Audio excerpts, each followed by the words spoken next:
उत्तर प्रदेश में जैसे जैसे चुनाव आ रहे हैं वैसे वैसे राजनीति गर्म होती जा रही है। इसी कड़ी में उत्तर प्रदेश में गंगा जमुनी तहजीब के तहत एक रोजा अफ्तार का इंतजाम किया गया, जिसमें समाजवादी पार्टी के राष्ट्रीय अध्यक्ष अखिलेश यादव भी पहुंचे और उन्होंने कहा कि हमारे देश की खूबसूरती यही कि यहाँ पर सभी धर्मों के लोग एक दूसरे के साथ रहते हैं, एक दूसरे के साथ मिलकर उनके त्योहारों में खुशियाँ और शरीक होते हैं। उन्होंने ये भी कहा कि हमारे देश की विविधता ही अखंडता और एकता की पहचान है।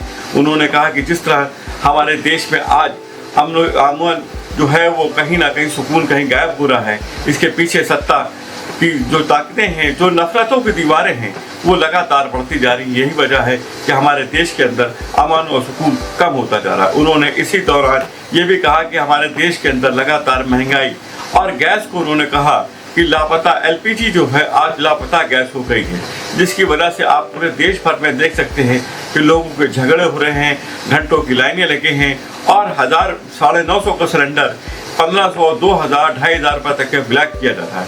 कहीं ना कहीं इसमें सरकार की विफलता है और यही वजह है कि पूरे देश आज में हाहाकार मचा। मैं उनको बधाई देता हूँ। एक बहुत ऐतिहासिक रोज़ा अफ्तारी उन्होंने कराई है। इसके बहाने बहुत सारे शहीद हुए और बहुत सारे ऐसे लोग जो समाज में बहुत जिम्मेदार हैं, न केवल उनके साथ रोज़ा अफ्तारी करने का मौका मिला बल्कि उनके साथ बैठ करके उनके त्यौहार में शामिल होने का मौका मिला। हमारे देश की ही खूबसूरती है कि हम एक दूसरे के त्यौहार में एक दूसरे की खुशियों में शामिल होते हैं। ऐसी गंगा जमुनी तहजीब, मिली जुली संस्कृति, ऐसा भाईचारा, ऐसा प्रेम, ऐसा आपस में एक दूसरे के प्रति लगाव दुनिया में शायद कहीं नहीं मिलता है। यही भारत हमारा, हिंदुस्तानियत यही है हमारी।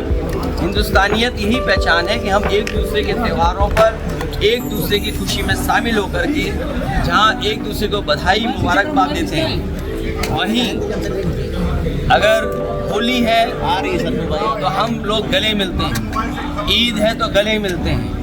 ये देश की जो हिंदुस्तानियत है वो गले मिल करके एक दूसरे के सम्मान करने की है। इस संस्कृति को, इस परंपरा को हम लोग और आगे बढ़ाएंगे।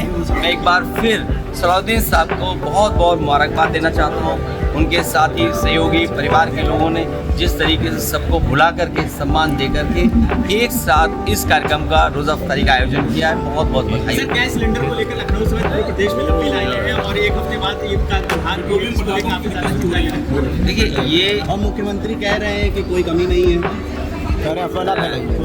ये जो डीजल, पेट्रोल और गैस का संकट आया है, ये हमारी विदेश नीति के फेलियर है और युद्ध कोई नहीं चाहता है। युद्ध से लोगों की जान जाती है, युद्ध में नुकसान होता है, युद्ध में हम बहुत पीछे छूट जाते हैं। जो भारत की भूमिका रही है, जो हमारे हिंदुस्तान की भूमिका रही, कोशिश ये करनी चाहिए थी कि वॉर ना होता। हमारी फॉरेन पॉलिसी या हमारे देश को तभी विश्वगुरु मानते जब हम ऐसी परिस्थितियां देश के सामने पैदा करते कि वॉर ही ना होता। लाए और काफ़ी वक्त भी दिया, हम लोगों के लिए सबकी खुशी की बात है। और मैं यही चाहता हूँ कि इस मुल्क में अमन और अमान बना रहे, भाईचारा बना रहे। ऐसे जो चुटकी भर लोग हैं जो हिंदू मुस्लिम की राजनीति करते हैं या दंगे फसाद फैलाते हैं, लोगों को मॉब लिंचिंग करते हैं, इनके उसमें पूरा मुल्क तबाह ना हो और इंशाअल्लाह होगा भी नहीं। इसलिए कि मोहब्बत करने वाले लोग नफरत करने वाले लोगों से बहुत ज़्यादा है, इसलिए अब कभी इंशाअल्लाह नफरत जीतेगी नहीं और मोहब्बत हारेगी नहीं। आने वाली मोहब्बत की दुकान कब खुलेगी? एक संदेश दे दिया, आने वाली ईद सब लोग खुशी से मनाएं, सलीके से मनाएं और अपने अड़ोस पड़ोस जो भी धर्म मजहब के लोग रहते हों उनको भी इनवाइट करें, उनसे ईद मिले, सेवैयाँ खिलाएं, एक दूसरे को प्यार मोहब्बत से एक दूसरे के पर्वों में जाएं। और सबसे बड़ी प्रायोरिटी यही है कि मुल्क में और अपने महल्ले में, अपने शहर में, अपने गाँव में भाईचारा बना रहे और ये मोहब्बत का सिलसिला जब तक क़यामत है तब तक चलता रहे।